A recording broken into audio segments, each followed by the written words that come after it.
So I think it's time to start. A very warm welcome from my side to today's webinar, which is entitled Building Back Better, How Can Adaptive Social Protection Ensure Better Preparedness for Future Shocks?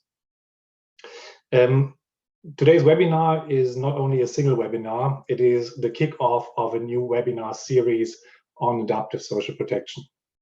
The webinar series is called Aspects, Practice Exchange on Adaptive Social Protection, and it's organized by GIZ's global program, Social Protection, Innovation and Learning, on behalf of Germany's Federal Ministry of Economic Cooperation and Development, BMZ, in cooperation with socialprotection.org and several further partners, which we cooperate with in the course of the webinar series. So for the coming 2 years, we organize a webinar every 2 months to look at different aspects relevant to the implementation of adaptive social protection.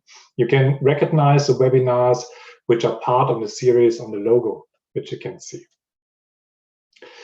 We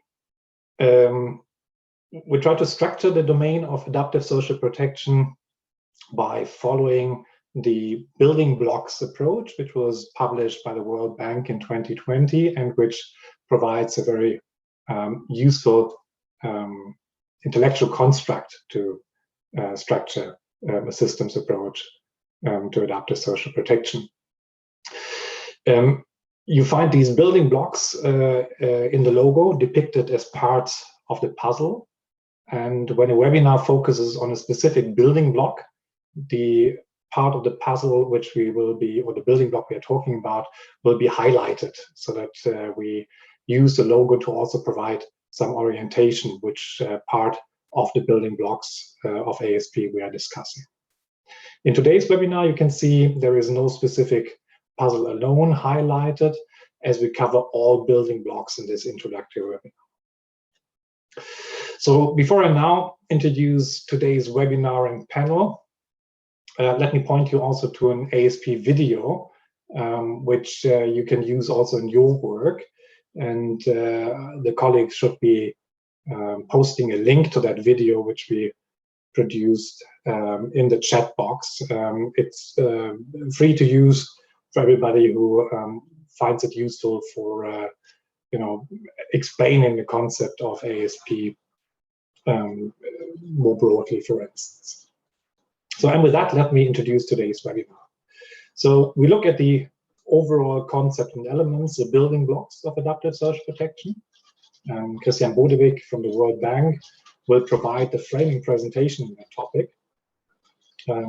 Christian is program manager of the SAL Adaptive Social Protection Program at the World Bank, a flagship program which is significantly advancing the agenda of adaptive social protection, both conceptually as well as on the implementation side.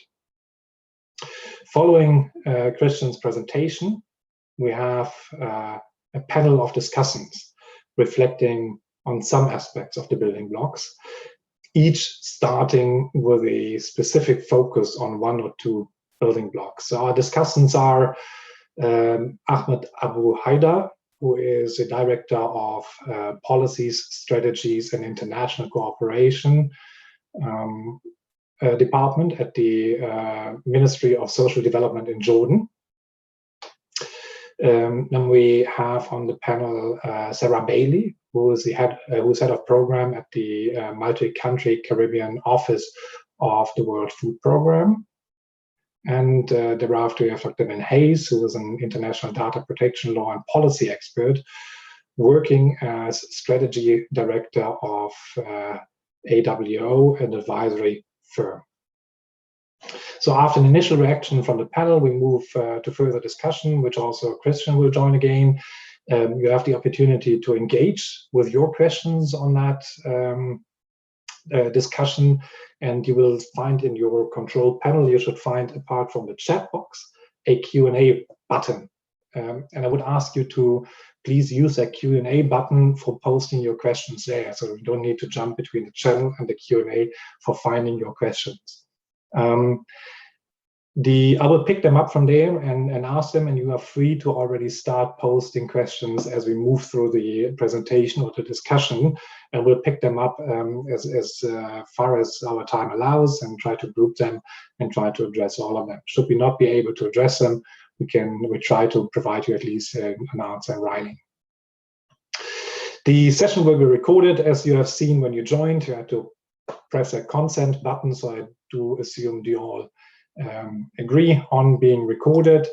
And without any further ado and longer introductory question, I would like to hand over to Christian to ask for the framing presentation.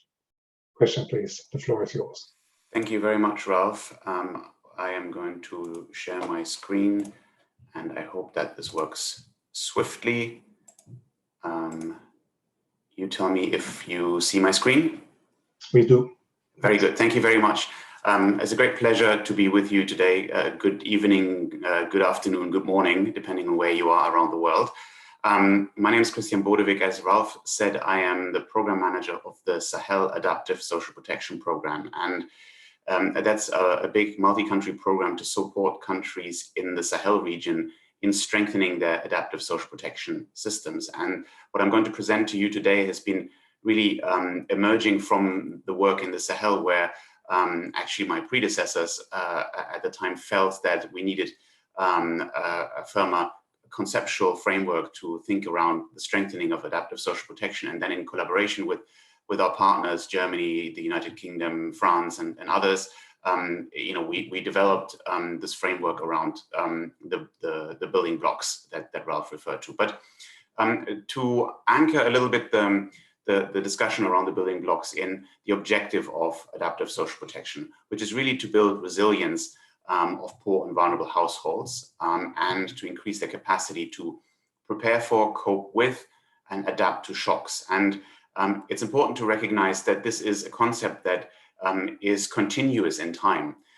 It spans a period before a shock by building resilience of households to reduce their vulnerability to shocks, but also to inform them about the shocks that might occur. Then obviously during the shocks and immediately after the shocks to minimize the immediate impact of a shock on the well-being, but then also to adapt for the longer term and to build resilience. And so, before the shock as after the shock, certainly for countries that are highly prone to climate and other natural disaster shocks. And so the logic of investing in national capabilities to deal with shocks and to build resilience is particularly important in countries that are highly exposed to shocks. So this framework of the building blocks, you've seen the link in the chat box, is being summarized in a book that came out last year, which really summarized all of the discussion that took place in the context of the Sahel and beyond around the framework to think about adaptive social protection with those 4 building blocks: program and delivery systems, institutional arrangements and partnerships, finance, and data and information. To take a step back, if we say we want to change and we want to strengthen adaptive social protection systems to be able to reach a desired outcome of reaching more people more swiftly when needed, to increase their resilience and reduce the number of people who are pulled into poverty due to shocks, then we were thinking around what are the key building blocks, what are the key elements that investments, that policy reforms need to focus on to be able to see a stronger system emerging. And it's important to say that this is not just one of these building blocks that is more important than the others. What we are seeing from the experience in the Sahel, at least, and I'm sure beyond, is that you need to have action across the building blocks. But the concept of the building blocks allows you to kind of zoom in on key elements of what are variables to think of in terms of stronger ASP systems. And I'll go through these building blocks and give some illustration of that. So if you take the building block of programs and delivery systems, it's about the diversity of programs that are available to build resilience before shocks occur, cash transfer programs that can flex, that can expand horizontally to reach more people or vertically to provide higher support to existing beneficiaries in the response to shocks. And it's the diversity of these programs that is critical. The delivery systems, such as the systems to identify and enroll beneficiaries, and to make sure that that the support reaches those that need the support, is obviously central to a system's ability to deliver on the objective. And then payment systems to be able to get cash to people as fast as possible. And I always like to use the example of the Senegal experience last summer in late August, early September, when there were massive floods, and the Senegalese authorities were able, because of their far-reaching social registry, were able to identify very quickly households in need of support, and because of mobile money systems that were at the disposal of the social safety net, they had their money in their electronic wallets within days after the flood occurred and hit livelihoods. So this is the nature of this building block that we'd like to cover. Data and information, that involves both early warning systems to forecast location, scale, timeline, and impact of shocks, and their linkage to the social protection system. Registries, I refer to the Senegal example, robust and regularly updated social registry that is inclusive of those populations that are particularly vulnerable to climate change, either because of their household characteristics or because of the location in which they reside. And then lastly, poverty and vulnerability data to be able to design instruments, to design programs. So it's important to have widely available and shared data that allows multiple stakeholders to analyze and reach a greater common understanding across organizational boundaries of the nature of shocks that are particularly important for countries that are building their ASP systems. And again, from the perspective of the Sahel, we've been having the privilege of recent data that is focused on shocks, and that was enabled us to say, well, in fact, climate shocks remain the biggest by far shock that is afflicting the region, even though conflict and other shocks are increasing in severity and frequency. On finance, the aim is to ensure that there is finance available swiftly in order to be able to provide shock response to households. So any delays in financing and disbursement will lead to an increase in the likelihood of negative coping strategies adopted by households. And so this is work that we are, from the social protection side, are engaged with, I think, in particular with colleagues on the financial sector and the disaster risk financing community, to develop an approach of first of all, understanding the particular risks of a country, and then to build financial solutions for the particular risk profile that a country has, with what is called a risk layering approach. And so at the core, to begin with, is to have a disaster risk financing strategy that is able to identify the differences between more frequent, less intense shocks and less frequent but more intense shocks, and have different financial solutions for the different types of shocks that afflict a country. And then lastly, but perhaps very, very critically, the issues around institutional arrangements and partnerships. And one important aspect of that is government leadership and government role in convening partners around a policy or strategy with clear protocols for response. So really government, this being about strengthening national systems, government really taking the lead in this and focus on clarifying institutional arrangements. And those of us who work on adaptive social protection, recognize that there are significant challenges around, interagency collaboration on the government side, making sure that data flows and that there's an integrated, joined up response. So coordination and around the design and delivery of programs is critical. So I'd like to end by looking ahead and just kind of place this on your radar screen. We have been, in follow-up to the publication of the book that I mentioned at the beginning, we have been working with colleagues within the bank and at the Center for Disaster Protection around developing a tool to assess the strength of ASP systems along the building blocks. We call it stress testing ASP systems.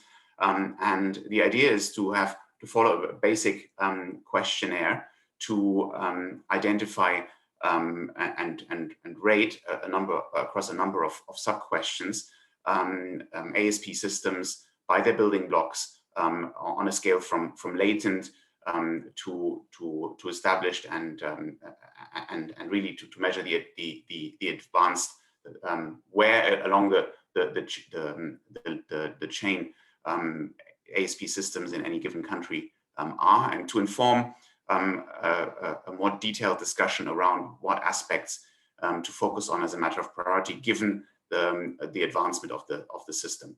So this is work that's almost complete. We are looking at rolling this out in a number of countries in the second half of this year, and there will be some public announcement and introduction and discussion around this shortly. But the idea is really to give legs to the concept and to give tools to policymakers and partners to navigate the ASP system and understand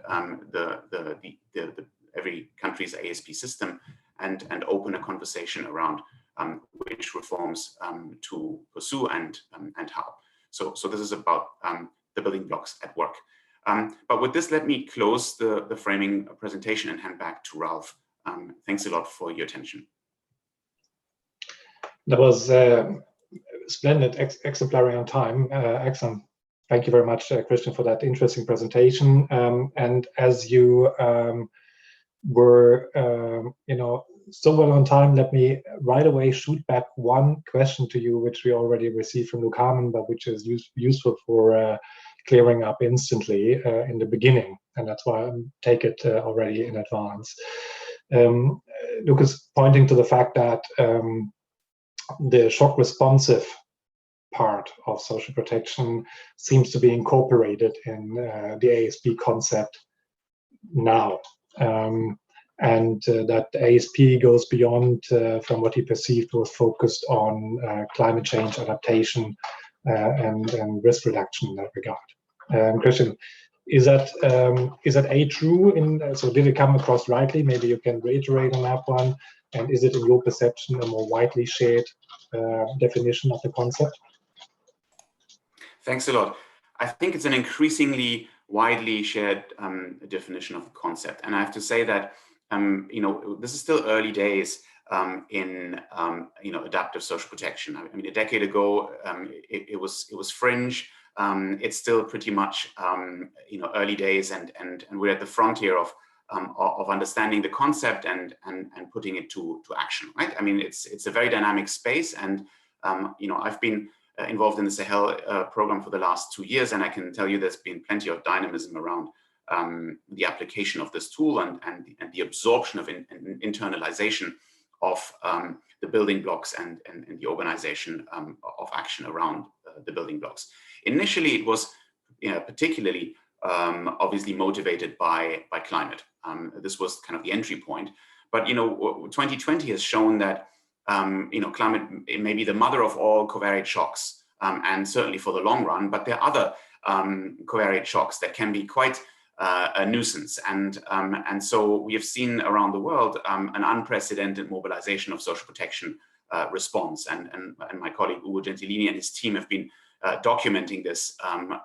There's a new paper out even about 10 days ago to update this.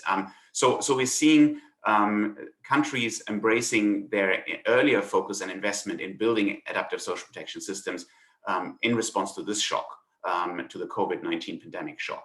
And so it's important to say that the tools that are there, though initially motivated by climate, have wider utility. The second point to say is that obviously a big part of the innovation is around shock response, and to get shock response right with the right data to reach the right people at the right time, and to reach them early. And so there is a lot of thinking around the theory of early action through adaptive social protection. What are the ingredients? But also, quite a lot of work on putting it into action and making it work institutionally.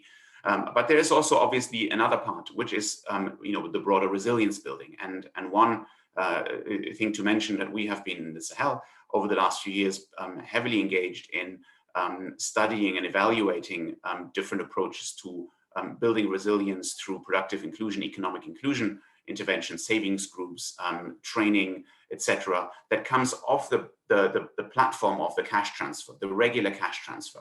And it's important to say that these programs work. These programs have significant impact and help an already pretty strong impact of regular cash transfers in building resilience by helping households to invest in productive assets, to diversify livelihoods, to go even further.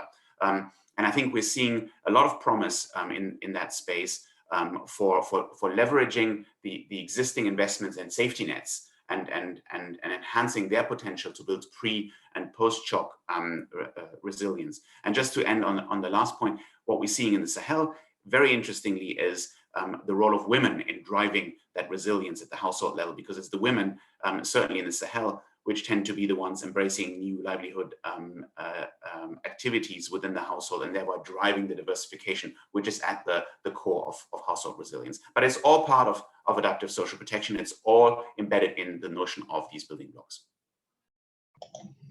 Super, and it was a very useful clarifying question here right at the beginning, but thanks, Luke, for the question. And just also to underline it, Telly, as Christian says, also with the understanding which we use at GIZ for that, where adaptive social protection includes preparedness, prevention, but also the shock response. And indeed, as we came also from climate change perspective on that, we do assume that the system which can respond to climate change can also respond to other shocks, as we've learned in the last years. And therefore, it is a system strengthening and maybe a more mindful system building in terms of being ready to respond to covariate shocks more broadly.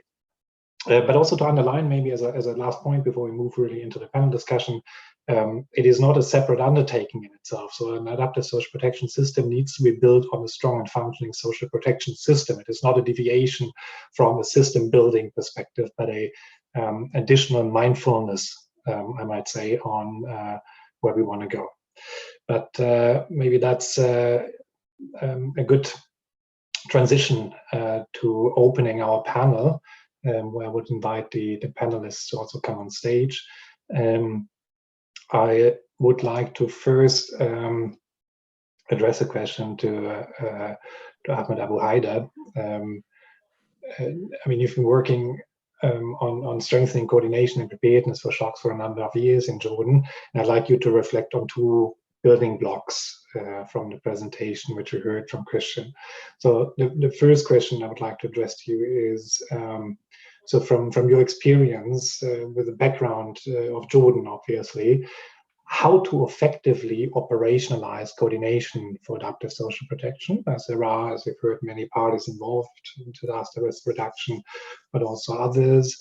And from the emerging lessons from Jordan on financing social protection responses, the question how to effectively mobilize financial resources for adaptive social protection.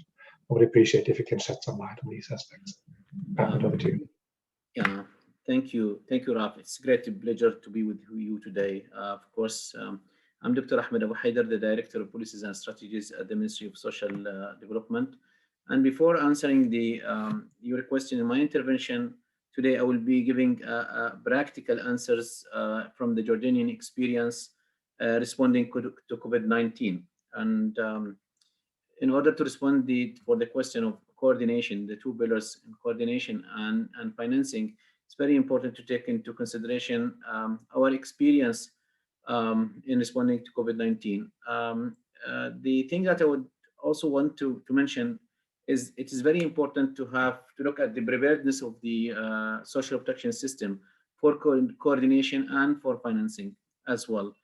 The government, pre-COVID-19, the government of Jordan launched a national social protection strategy 2019-2025, which includes three pillars: decent work and social security, social assistance, and social services.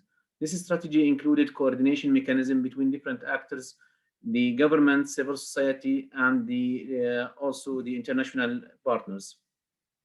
On one of the main programs in the social protection strategy is cash transfer program, which includes which at the early beginning underwent many modernization and expansion since 2018, including full automation of the process through comprehensive management information system that is linked to social registry of Jordan and included key modules of social safety nets, cash transfers, registration, data verification, enrollment, and digital payment through bank accounts and e-wallets. On the other hand, the social security cooperation in Jordan continued its support to the formal workers in both private and public sector. Social security database also connected to the National Unified Registry that links also the cash transfers. In response to the pandemic of COVID-19, the government of Jordan formed National Social Protection Committee, which includes representatives from different sectors, including technical committee to coordinate with UN agencies at the beginning of the crisis, to coordinate the intervention by various institutions, and to follow up on the overall objective of expanding the coverage to those who were severely affected by the pandemic. The government of Jordan also has leveraged the existing programs, comprehensive database, and automated system to reach to the most effective household, including informal workers, and opened the online registration platform and allowed the opening e-wallets virtually. Payments were made to about 250,000 affected informal workers for the 3 months of 2020. The government also issued defense orders to protect the formal workers and to provide the unemployment packages and wage subsidies for individuals and firms that were affected. Also, the government continued to provide social services, including health, education, and protection in terms of e-learning and providing free treatment for COVID-19 patients and sustained services at care centers. For the financing, the government has different sources of financing resources. It includes opening a relief funds called Himmat Watan Fund and a charity account and health account under the central bank to enable donations from individuals and the private sector, which mobilized around more than 160 million. It was mainly used to support social assistance intervention and strengthening the response to health sector. On the other hand, the government reallocated financial resources from general budget to cash assistance intervention. The Social Security Corporation provided programs to support the formal workers through unemployment assistance. Over 1 million workers benefited from this assistance. Introduced incentives for companies for formalized employees, resulting of 30,000 informal workers being formalized. The government of Jordan also understand that the coverage of expansion needs to go hand in hand with the reforms to improve the financial sustainability of Social Security. Far too many people retire early in Jordan, creating a huge burden also on Social Security system. Also, the Jordan has building on this experience, the government of Jordan is working now on adding a cross-cutting shock responsive chapter to the National Social Protection Strategy to improve its flexibility and resilience, as well as the capacity to mitigate the impact of emergencies in people's life.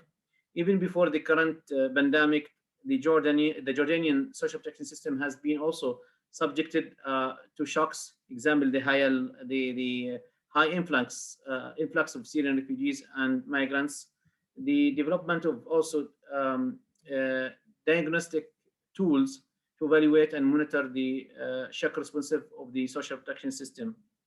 adapting also and using data solution to improve the efficiency of social assistance and social services, health education, and their capacity to respond to the shocks.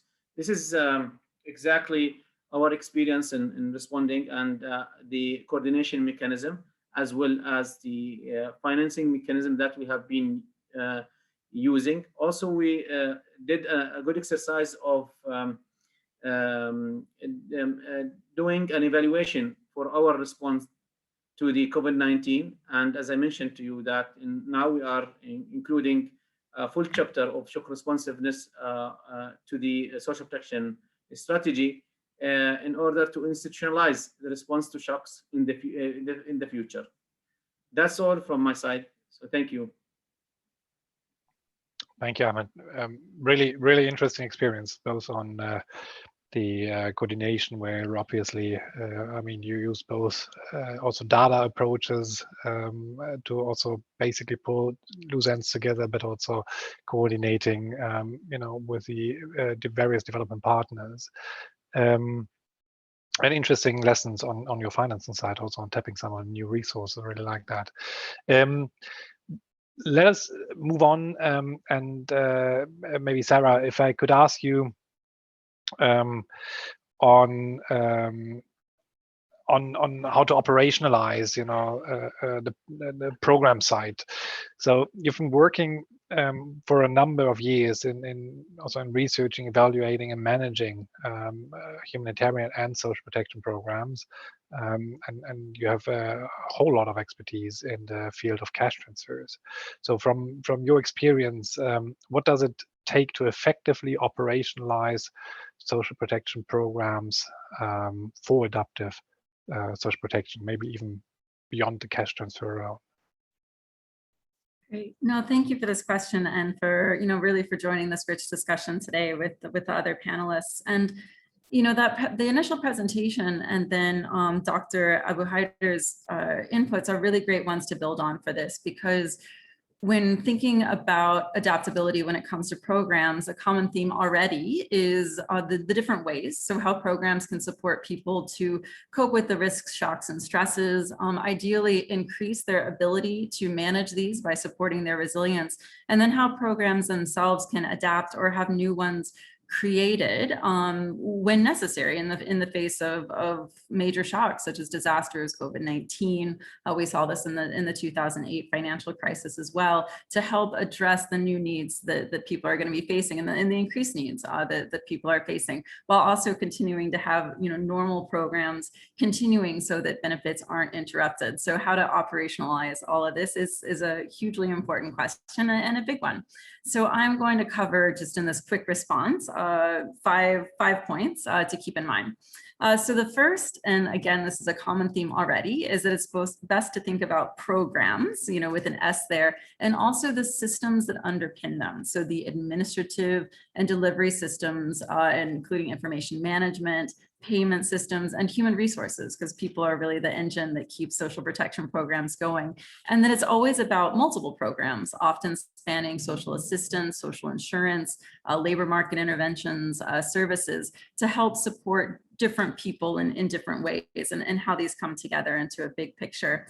And that intro question is helpful for really highlighting, as well as the introductory presentation, the angle of resilience building, which I think it's helpful to think about how this is part of longstanding thinking about how social protection can have more promotive and even transformative impacts in terms of building human capital, increasing asset and savings, that issue of women's empowerment that Christian mentioned there, and even like asset creation related to climate change adaptation, diversification of livelihoods, and all these other impacts that, if achieved, can help buffer you know, people from the impacts of future shocks. And so there's a lot of, I think, evidence globally about how that can move forward. But a key point that I think we need to highlight is that we know it's not automatic, right? That it takes multiple programs with adequate benefits, with adequate duration, coverage, and designs that incorporate the risks that people face. And so, thinking about how this is linked to the drive for universal social protection, as well as those linkages and incorporation of climate change adaptation, I think it's important to think that, progress on all of these fronts is progress towards, to each of those agenda, and that we don't necessarily have to separate those out. And the third point is on, already picking up on this theme about operationalizing programs includes this issue of how programs can be adapted or new ones created when a shock or emergency hits. And there are so many examples from COVID-19, but obviously before this with disasters in the Caribbean, our examples go back more than 15 years related to, hurricanes and floods. And programs tend to be adapted in a few ways that I think were mentioned. And this ties into previous research from Oxford Policy Management, Overseas Development Institute, that's been the World Bank, of course, as well. So that, there's a lot of common themes that we see, how benefits can be increased to those already within programs, but that's usually just a subset. New persons can be reached who might be outside of existing programs and systems, either by expanding programs or often, as we saw in the case of COVID-19, developing tailored programs that draw on the administrative and delivery systems that might be in place, but are very much designed for that specific experience and shock. And finally, making changes to existing programs. So for example, in the Caribbean, we saw, and I'm sure elsewhere too, that school feeding programs were often modified to make sure that children who were no longer physically present in school could still have the support that they needed. Likewise, moving up payments when, COVID-19 was really first taking hold here with the economic impacts and moving forward some of those payments. So the fourth point really ties into the previous discussion, which is, of course, putting in place measures for adaptability, for supporting resilience, but also this issue of responding to shocks before they occur is a huge opportunity, because it often occurs through the creativity and hard work of people who are in a very challenging situation to meet new needs. And so working with government partners to strengthen social protection systems, to make them more adaptable in advance of shocks, is really at the heart of WFP's work here in the Caribbean office, where we cover 22 countries and territories, along with other UN agencies, development partners, the World Bank, because this priority is hugely important in the Caribbean, especially given that small island states are on the sharp end of impacts of climate change. And we know that's not unique here.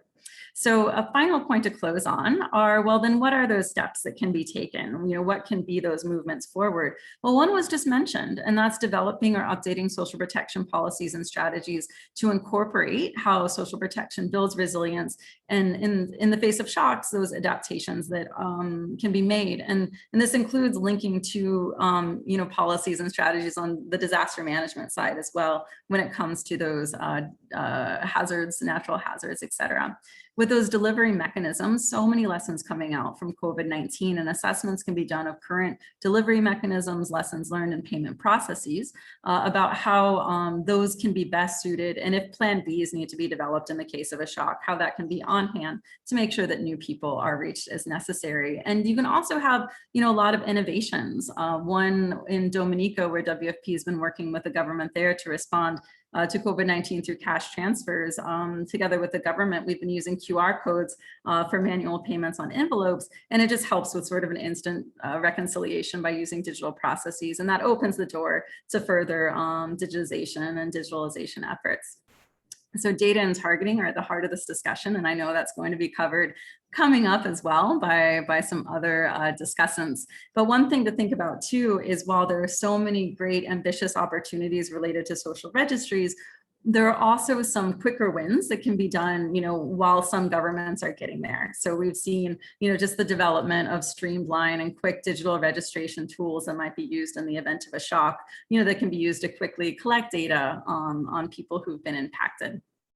And finally, to close, I just want to highlight that previous intervention about how crucial financing and coordination are, because this isn't just about social protection, but how social protection fits in to this broader picture of all the actors who are involved in, responding to shocks and addressing the impacts of, adapting in the face of climate change. And so this is very much, while the term might be adaptive social protection, just highlighting that theme that's come up already, that it's, that it really ties in, to multiple actors and multiple sectors. So thank you very much, and I'll stop there for now.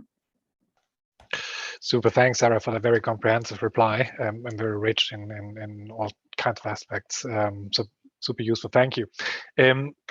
I particularly liked also that you, apart from the typical programs, flagged the school meals program, which very often I feel falls through the cracks as an instrument in social protection. So I'm glad it's at least mentioned here, and we might have time to come back to that at some point of time later in the discussion.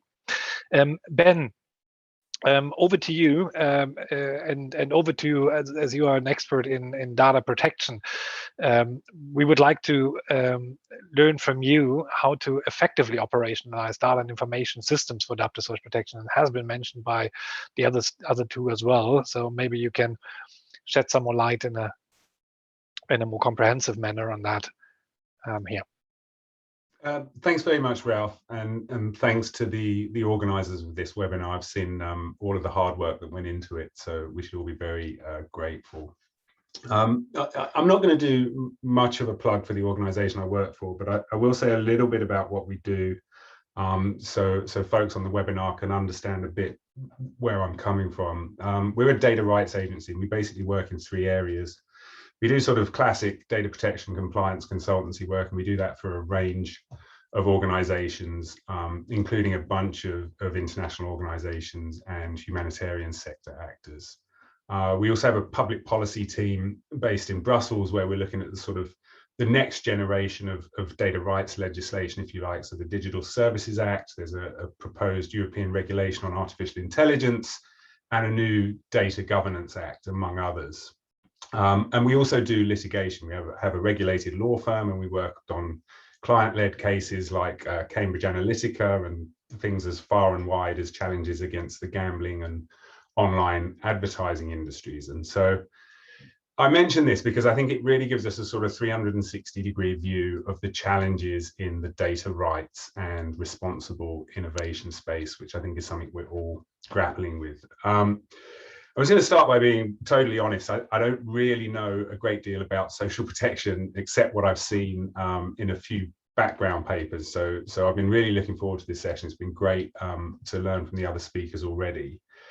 I have, however, spent much of the last decade looking at innovation in the humanitarian sector, innovation in government, innovation in the corporate sector, and issues I've focused on in quite some detail: biometrics, digital identity, cash assistance, public-private partnerships, government responses to COVID, huge data protection challenges there, construction of health databases and repositories, how to do effective data protection in cloud-based processing environments, artificial intelligence. And, despite my ignorance about social protection systems, I'm fairly confident that these are exactly the kinds of issues that social protection programs are either already grappling with or will soon need to.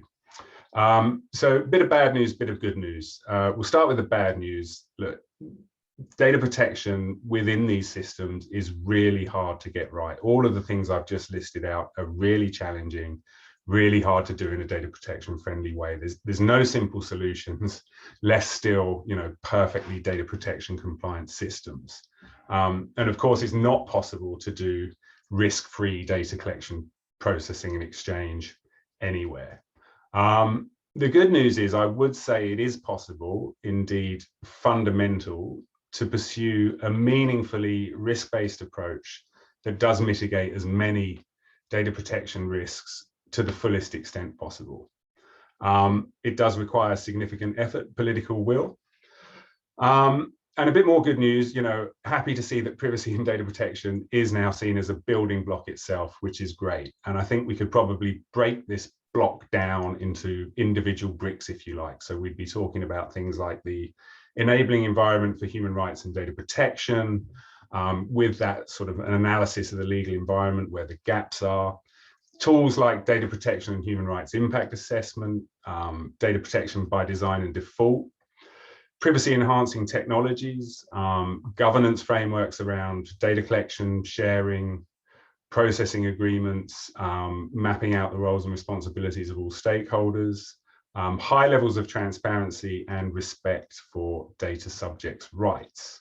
Now, these are absolutely fundamental, and when everything sort of is taken together, these are really the only practical tools that we have to mitigate the kinds of challenges we face. And I'll be happy to speak about any and all of those things in the questions. Again, I would stress that these are not simply things that you can just plug in or press a button or wave a magic wand and make them appear. I think I'll just conclude by maybe making sort of 3 provocative observations and speak about what I've seen as the key challenges, particularly because they come up in literally each and every project we do without fail. So the first, I'm probably at risk of repeating myself here, but data protection is too often an afterthought. So, you know, perhaps rightly and perfectly understandably, we have the innovation, the system, the big idea, pressing need, the things we need to deliver yesterday. That logically comes first. Financial and technical assistance follows. And it's really, in my experience, only when everything is underway that the question of data protection arises. And, you know, someone will pop up and say, oh, you know, we need to think about data protection, maybe a data protection impact assessment. And at that point, you know, the chance to sort of ask the question, how do we build or deliver X, Y, Z in the most data protection, human rights friendly way has often been missed. And with absolutely with great respect to all the work that is done, I think the donor community does bear some responsibility here. And that's why I welcome the chance to speak at events like this. The second point, you know, the global data ecosystem, the tools that we have at our disposal is stacked against the rights of individuals. And I'm not going to lecture you about surveillance capitalism, much as I would commend Susanna Jubos' work to you. But, you know, many of you will have heard the notion that if the service is free, you are the product. And, you know, that's particularly the case with social media, but it's often the case with other elements of the technology stack that we need to develop to build practical and usable systems. Almost always, with some and happily growing exceptions, these tools are geared to the needs of the people who operate them, not the people who are subject to them. And you know, all of this is before we start thinking about the sort of the novel challenges posed by things like predictive tools, individual profiling, use of artificial intelligence. Additionally, you know, the way the internet is architected often makes it extremely difficult to understand, you know, where's data being processed, by whom, for what person. And if we as experts can't understand this or find out, you know, how can we in turn mitigate the risks that these pose, and let alone communicate it to affected persons, you know. So I think the question here is, how can we put data subjects at the heart of what we're doing and ensure that their rights are meaningfully protected? The last point I was just going to make is that purpose limitation is central. It's a fundamental principle of data protection, but it's almost impossible to achieve. So purpose limitation, quite simply, is the idea that data collected for one purpose should only be used for that purpose. And it's at the heart of data protection law, and almost everything else follows from this principle: necessity, proportionality, accountability, data subjects' rights, and so forth. But real world needs, especially in the development and humanitarian sectors, are kind of stacked against this. So previous speaker just mentioned targeting. You know, it's one area where it's really hard to meaningfully limit data protection. Why? To meaningfully limit data collection. Why is that? Because you need data, but you don't know exactly what you need it for. So there's an imperative to always collect more than you need because you don't know what is around the corner. Another challenge, you know, you need to cooperate with governments. Of course you do. This is something we deal with a lot at AWO. Governments aren't simply in the business of social protection. We know this, it's a reality. They're also in the business of national security, of border control, of law enforcement, surveillance. And I know very well from my work in the humanitarian sector, particularly with the International Committee of the Red Cross, that it's very easy for a protection mandate to be undermined, wholly undermined, where data collected for humanitarian purposes is processed for non-humanitarian purposes. And this is particularly challenging in many parts of the world where the people who need our support most reside. I'm just going to conclude here, make the same point I made from the outset. You know, to the extent it is possible to address these challenges, we need to be thinking about data protection from the outset. We need to be making it part of the program from the outset.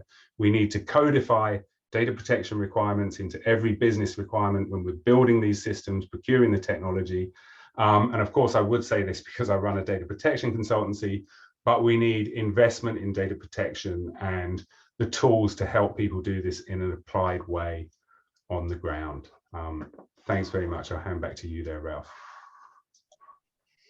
Thank you, Ben. That was very interesting and reminding us, obviously, of the challenge which you have and the desire, on the one hand, to have comprehensive data as much as possible on everybody who might be in need someday, and at the same time to not sit, on piles of data which might also be used, by different sectors for different purposes. Just maybe as a sectoral self-defense, to claim for us, at least in the SPIAC-B working group on digital social protection, we are working on the topic of data protection. There is posting the link to an issues paper which we have published recently, and there is a guideline under preparation for data protection in social protection, because I entirely agree with your observation. Very often, particularly when sector experts look at topics, they are driven by trying to fulfill their mission of trying to reach people and so on, and then data protection might be an afterthought. I fully agree it would need to be incorporated right away, and I hope we are moving that direction. Let us stick to the topic of data protection for a bit and take up a question which Charlotte Bilo has asked, and which is addressed to Dr. to Ahmed on the Jordanian case. Ahmed, can you elaborate a bit more on the use of the National Unified Registry for the Jordanian response?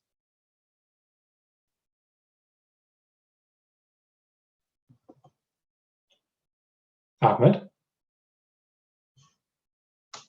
Can you hear me? Yeah, there he is. Yeah, can you elaborate on the use of the National Unified Registry for the Jordanian response, please? Yes, we have. Yes, of course, we have a unified registry that have all the information about Jordanian as well, and we use this unified registry also to give cash transfers for the most vulnerable Jordanian that been affected by the pandemic, including also the informal sectors, those who are working in the informal sector as well. So this is a unified registry that we exchange information from different institutions. More than 27 institutions are part of this unified registry, and we have a targeting formula that we use in order to target the most vulnerable people who has been affected by the pandemic, and also we use this also for cash transfers from the National Aid Fund. So it is a national data that we use also on this. This is very important targeting for the shock responsive. I mean, as I mentioned in my earlier intervention, that this unified registry is very important for us for targeting. So we put also the targeting formula, and we use it and give the cash transfers for the most vulnerable segments of the population. Thanks. And maybe, Christian, if I can ask a follow-on question in the context of data to you, because there were some questions in that regard coming in any case, and Ben raised it and addressed it. It is a bit the question of the breadth of coverage and the depth of data which we collect on beneficiaries, and you've been seeing responses to COVID not only in the Sahel countries but also in other countries where both breadth as well as depth, having maybe either not enough people in the registry whom we want to reach, or having then in terms of a new shock which came out, essentially the wrong information where we would have loved to have more data depth on beneficiaries. What have been observations, and what are is a potential way forward in order to not go down the road which Ben highlighted of trying to collect all information on all people as in order to be prepared for future shocks? Thanks a lot. It's a very good question, and I think it's a very important, very dynamic area of work. And I think to simplify a little bit for effect, social registries up to this day have been mostly motivated by serving regular programs that are not necessarily by design shock responsive, and as such there was a heavy emphasis on as rich data depth in order to have targeting based on it, etc. And now with the increasing focus on shock response, the question is is the direction to expand these fairly rich registries widely for the eventuality of a shock, and of course it's very costly to do this, and it's costly to keep it up to date. And I think the limitations of the approach, certainly in West Africa, has been shown by the COVID pandemic, where the immediate shock was in urban areas on informal sector workers, and not on people who traditionally were beneficiaries of social safety net programs that are focused on the rural chronic poor. So I think there is a lot of scope for innovation around with the use of technology for lighter, more agile solutions. And we've seen the COVID pandemic bringing out quite a bit of that innovation around using satellite imagery to identify particular poor areas or vulnerable areas, and then using different data sources like mobile phone records to identify and target people fairly quickly, fairly inexpensively. And the example of identification and targeting in Togo has been widely cited. So I think one thing that we are really looking into with our partners is what alternatives can be developed to complement the traditional approach in social registries. What is a more agile, more adaptive approach to social registries? And this is something that I think will occupy us for the next few years, simply because technology allows for it to happen.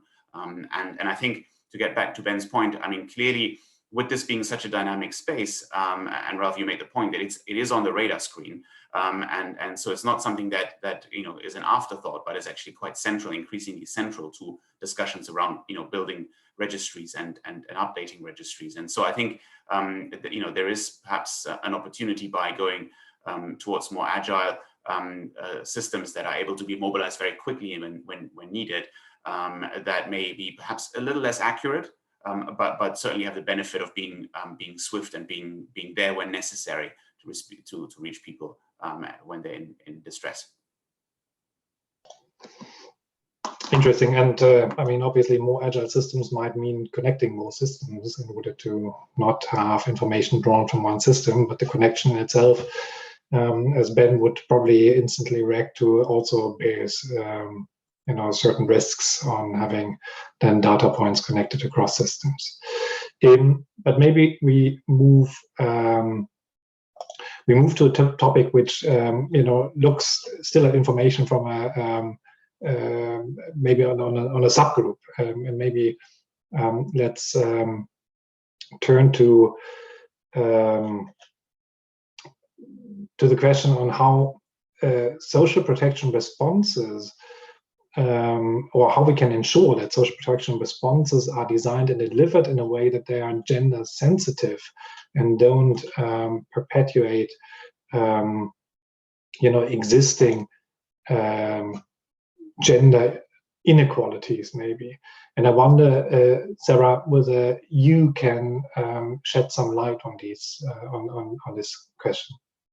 Yeah, I mean, that is a really important question, and I feel that it's one that needs to be very much at the forefront of our discussions. And there's been an interesting.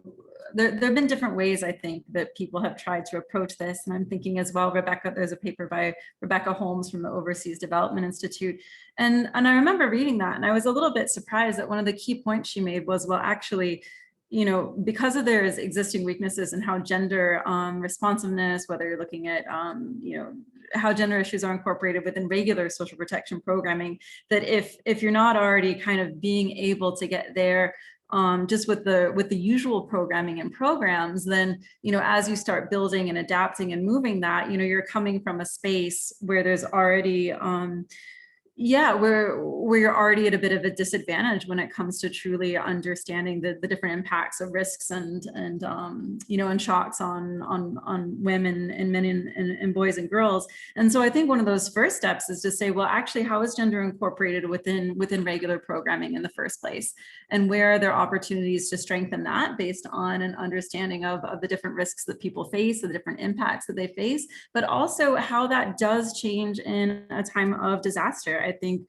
you know, one of the things is we know that issues of unpaid care work and burdens around the home can increase disproportionately for women when those were already often quite high for women. And I think that's a bit of a hidden cost and a hidden burden that women face. And so I think when we look forward to the opportunities, it would be on that double front, which is to say, well, how can we strengthen this within regular programs, but how can we really develop that, you know, kind of bring in that more of that understanding about those different impacts and risks that are faced by men and women in those situations. So I know that's it's easy to say and it's much harder to do, but I am a bit optimistic by the much increased prioritization that we've had in this area, you know, in the past few years. And I think it's absolutely an important question to keep at the front of our minds as we move forward.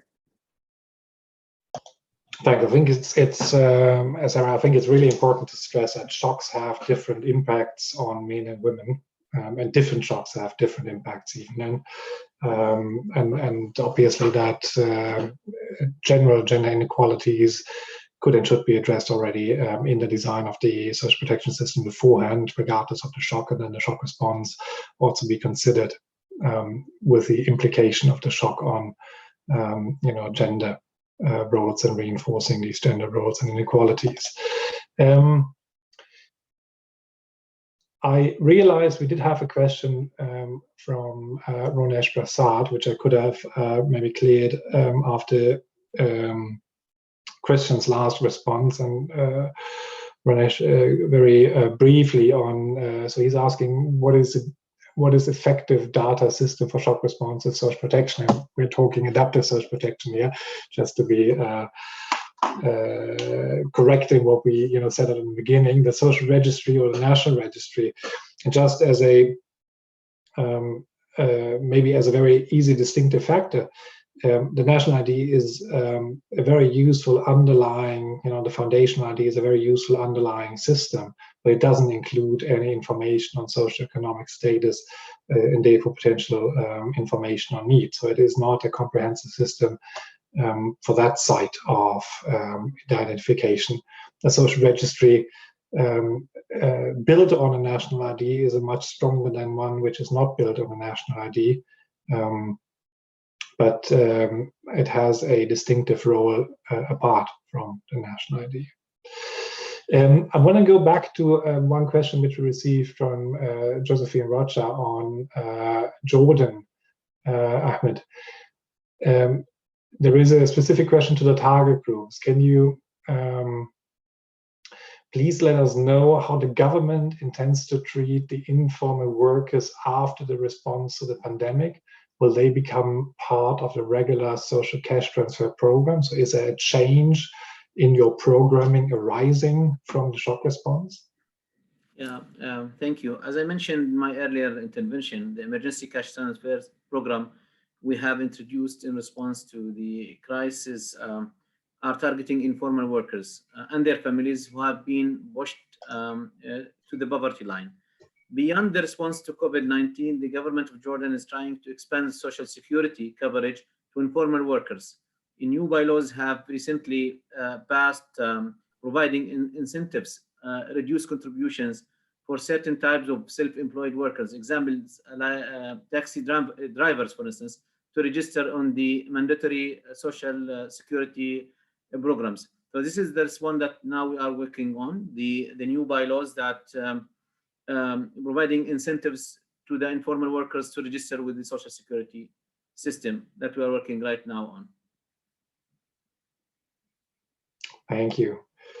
There is one question which I would like to take up by Christophe Belperon,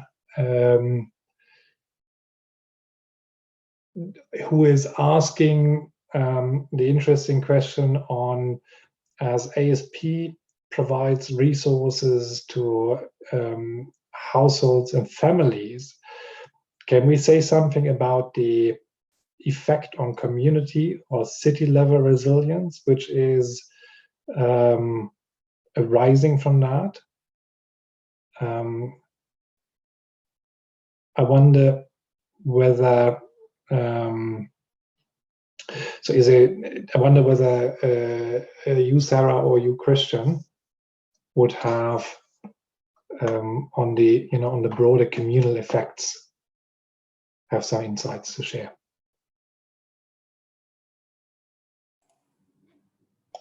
I can go first quickly, maybe first to say that the application of these programs in urban spaces is really early days. We're in the process together with the Partnership for Economic Inclusion, which is a program that's housed at the World Bank, to look into the urban dimension and the potential in urban and peri-urban areas of economic inclusion programs that are focused on resilience building.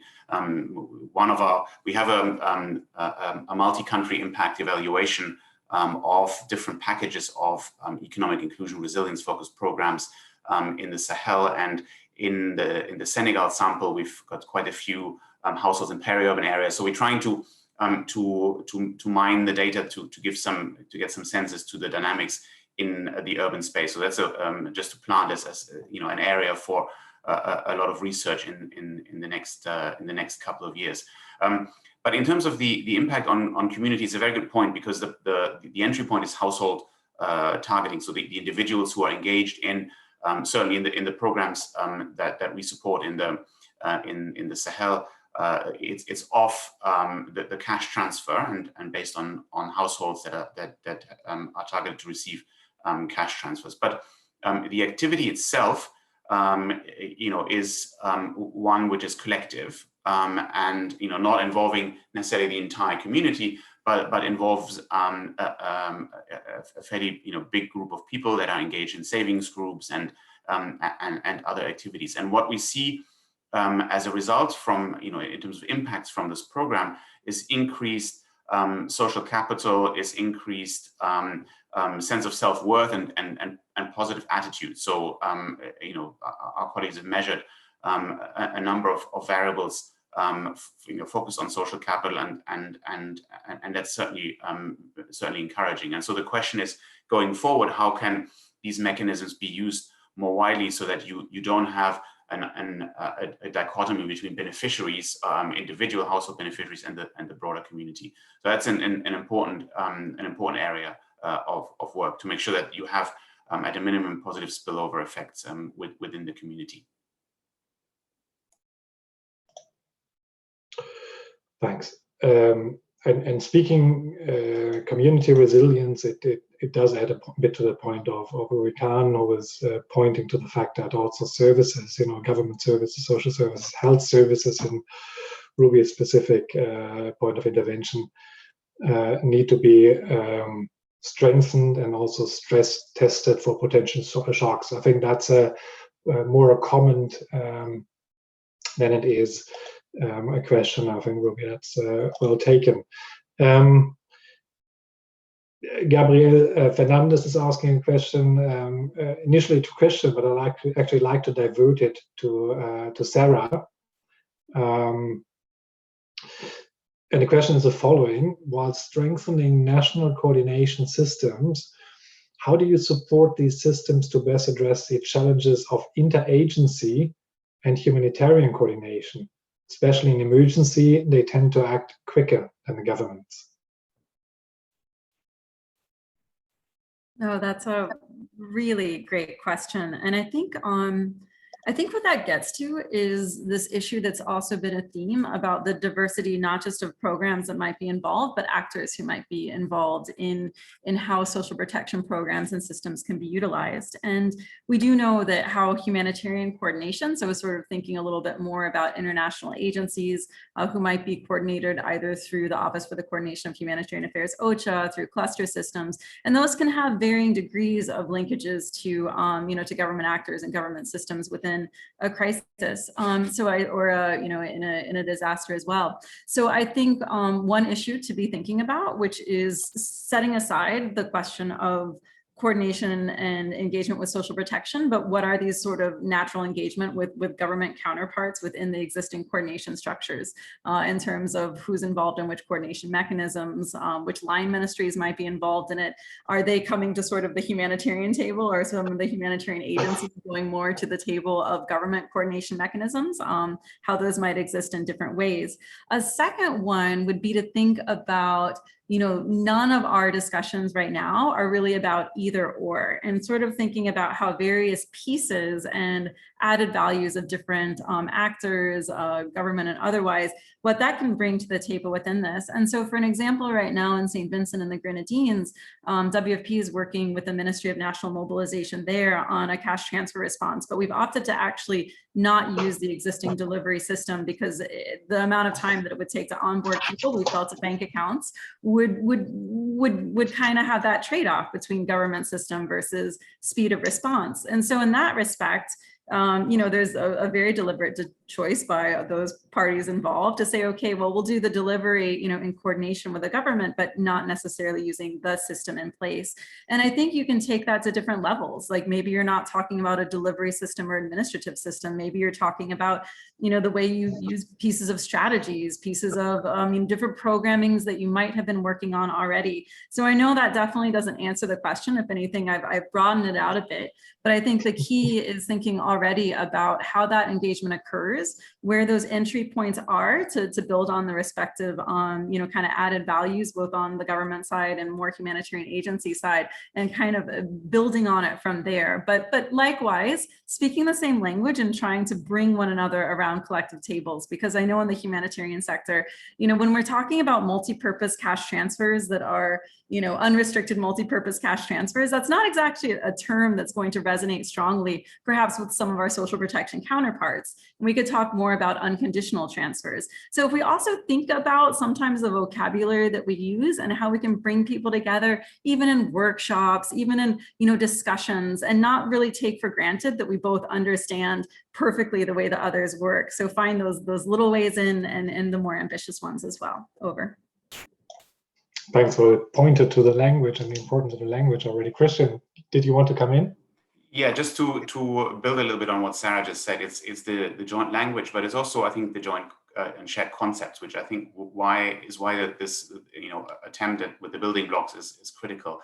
At the end of the day, again, looking at it from the perspective of the Sahel, the risk of shocks is only growing, both in terms of frequency and intensity, and that's why there's an imperative to build national systems. And these national systems will not be the only solution, but they will be an increasingly important solution. And so the understanding that we are increasingly having with our partners in the Sahel, World Food Program in particular, is can the delivery of humanitarian response be done in a way as to contributing to strengthening national systems? What is the way of kind of drawing on national systems to provide quick response? But not do it in parallel, but do it in a joined up way with national systems.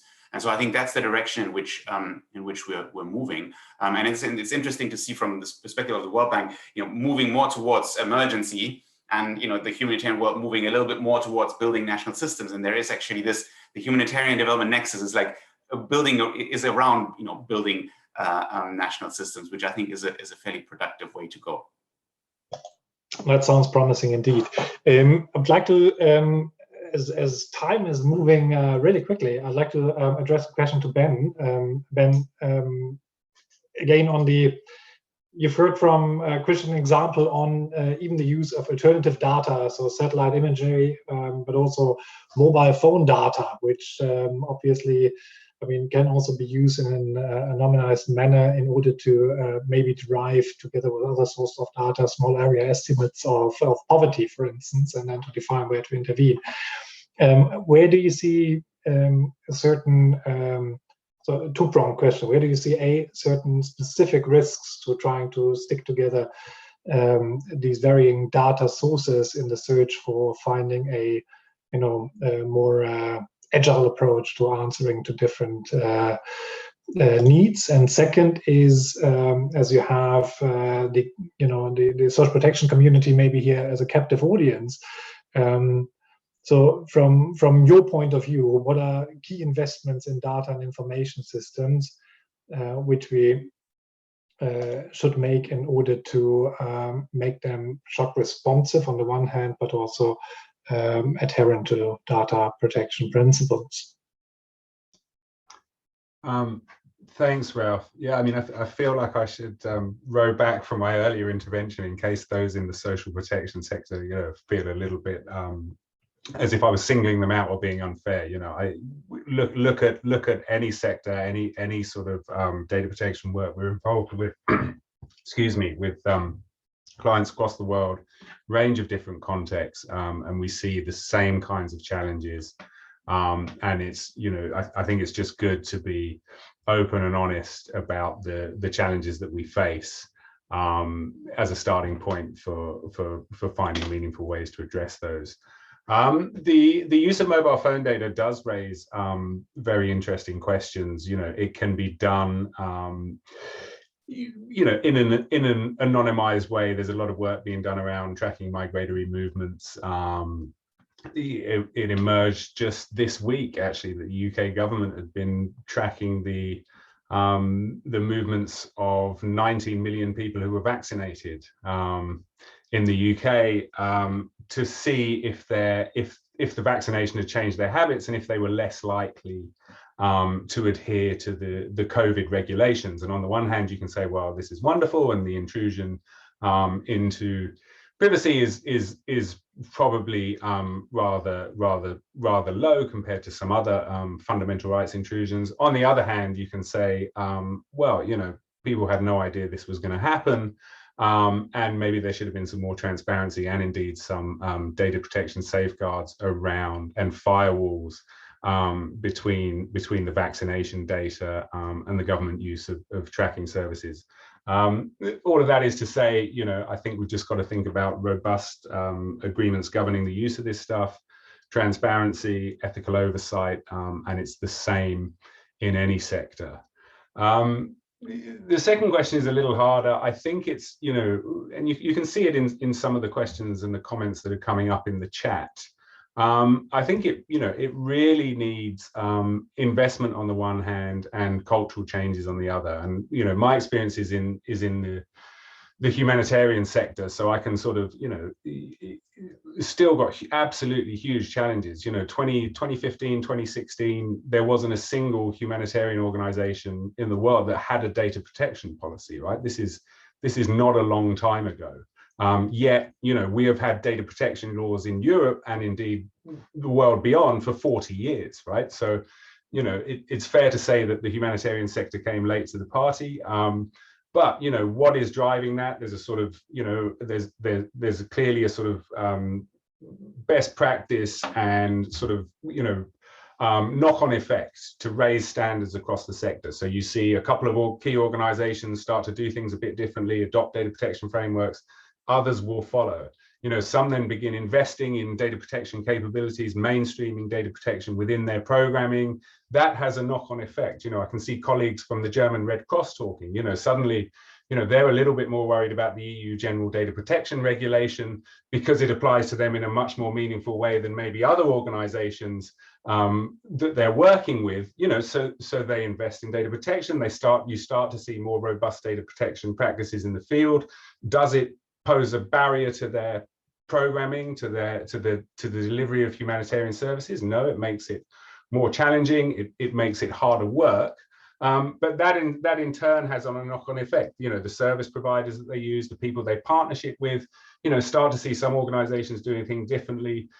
Donors have followed. You look at ECHO in the EU, theoretically bound by the General Data Protection Regulation, but quite late before it started mainstreaming data protection into its programming. So I think, it just requires this sort of A, investment, B, a sort of change in the organizational culture, and C, people on the ground to actually make this happen, take this seriously, and start coming up with the tools of how to do all of this. Thanks. That was a very precise answer to a very tough question. I'd say thanks, very insightful indeed. As we are progressing relatively really quick on time, I'd like to basically give you all the opportunity, or panelists, the opportunity to have something like a final takeaway. So what I'd like to ask you is to, in 1 to a very maximum of 2 minutes each, but better 1 minute, is to summarize for us, what does it take to operationalize adaptive social protection, with a view to ensure better preparedness for future shocks? So a bit the building back better, learning from what we have seen. And maybe we start with a lady in that discussion panel here, and give Sarah the first privileged answer. Okay, I'll get the ball rolling then.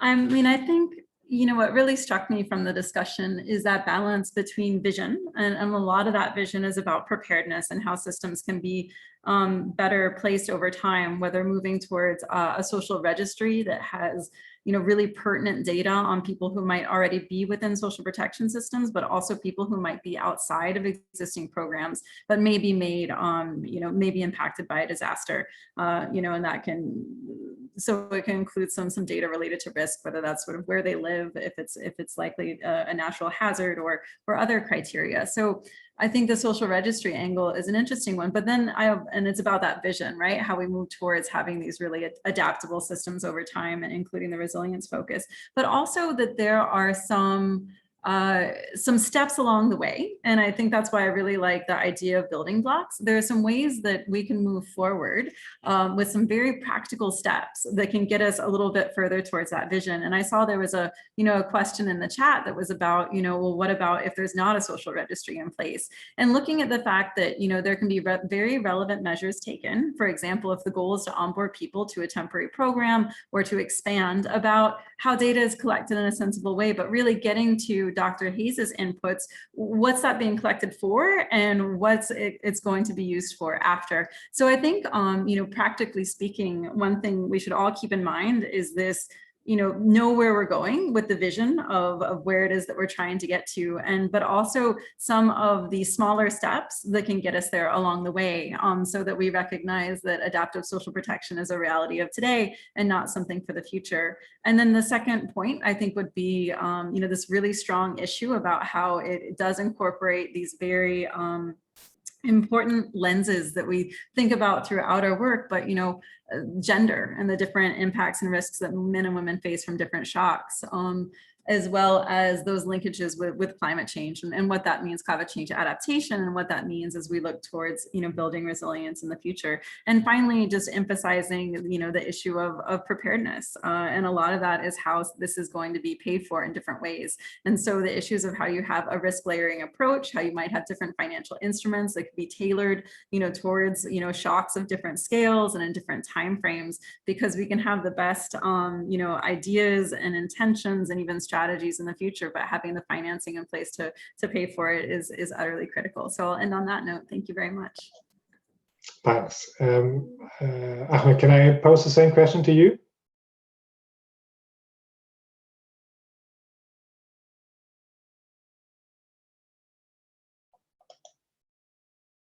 You're muted still? Sorry. Yes. Thank you, Raf. Because I have a question even myself. I'm just saying to myself, what's the role of the international community as well for supporting countries that having also refugees, and how the adaptive social protection system could respond for both citizens, country, and also refugees. This is a very important. We didn't mention that through our discussion today, which is a very important element. We talked about the financing from one hand, which is very, very important, but is it the responsibility for the country itself to do financing, and the international community, in behalf of the international community?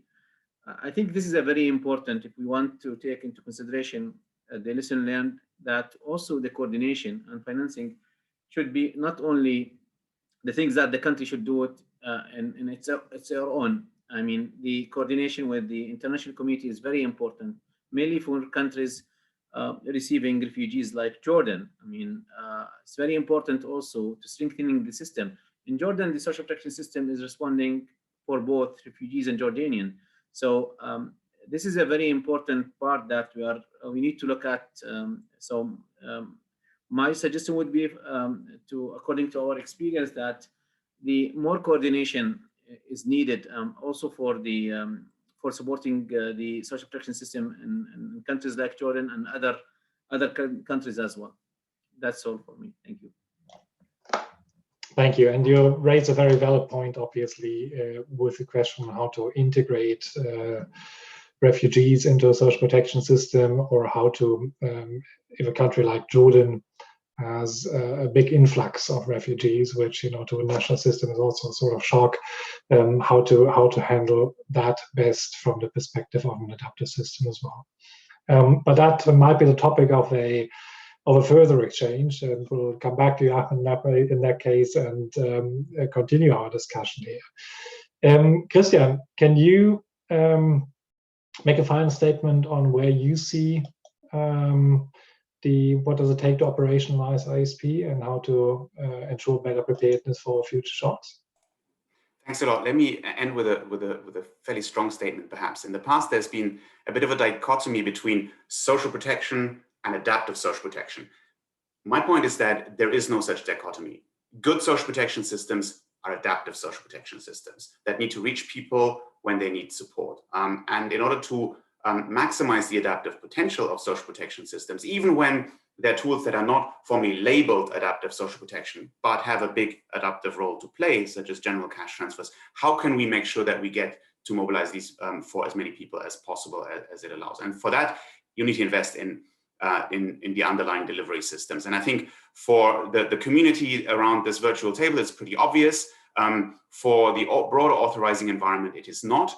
So I think there is a big role that we all have to play to communicate the potential of adaptive social protection to really play a big role on the climate adaptation side in particular, and to engage non-social protection policy communities to make sure that people understand the promise that is there, and to mobilize the authorizing environment and the financing that is needed to leverage the potential of this tool. Very, very valid point, Christian. Thanks for that. Ben, can I ask you for a final statement, please?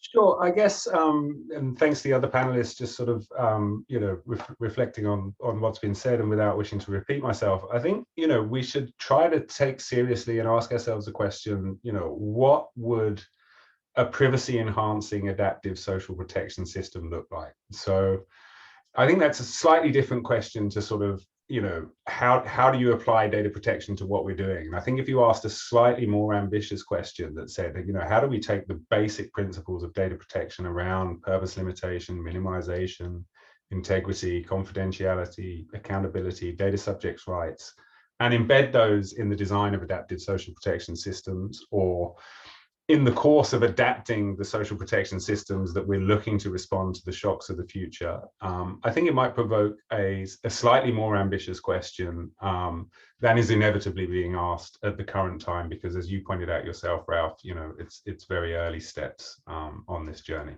Thanks. Thanks, and thanks to all of you for the excellent closing statements from your side. And overall for the excellent contributions to the panel and the broader discussion here. As our time is coming to an end, I mean, I'm not trying to wrap up the full discussion, but maybe a few highlights. What we covered along the way today is very initially, and that was a very good way to kick us off, really, also the question of what is the difference between adaptive social protection and shock response. So really also the more preventive and preparative nature of adaptive social protection, and that maybe in a more recent definition it looks beyond the climate aspect only, so not only on climate but beyond, but still with a very strong focus on climate-related risks as they will continue to accompany us in the coming years. It takes, and that was a good reminder, it takes updated social protection strategies and policies in order to also plan ahead. That's a discussion which is still required in many countries, and it is a very important step towards coordination, and coordination which will also involve then many of the international agencies being part of the dialogue and give a common vision and directional way to move towards to. It requires systems which are set up to respond to shocks, which are also set up to prepare and provide resilience, strengthen resilience beforehand. These systems and programs will need data which are usable in terms of shocks, and that will require us to rethink the way on what kind of data we need to collect. It might require us to rethink what vulnerability we are looking at, and what kind of, how to get current information on vulnerability, and how to essentially have systems which inform us when we need to be informed on where we need to respond. And finally, on the data side, to be mindful of different subgroups, and to make sure that we can actually reach different subgroups and are clear on the different impacts different shocks might have on these subgroups. And Sarah also reminded us in her closing statement, nothing is happening without financing, so the financing side needs to be solved as well. And there might need to be new ways on financing some of the responses. So I wish to thank you, the audience, for having been such a lively audience and participated in that first webinar of that new series. I'll like to take the opportunity to point you to the next webinar, which will take place on Tuesday, 3rd of August, and which will focus on building block 1, so the coordination, and it links to decentralization and localization. I thank again the team from socialprotection.org for organizing and hosting the webinar, and my colleagues for helping or for preparing the webinar, all panelists for sharing their very valuable insights, and look forward to having more discussion with all of you in the context of that series of webinars. Do join us for the next ones to come. Thank you very much, and have a great day.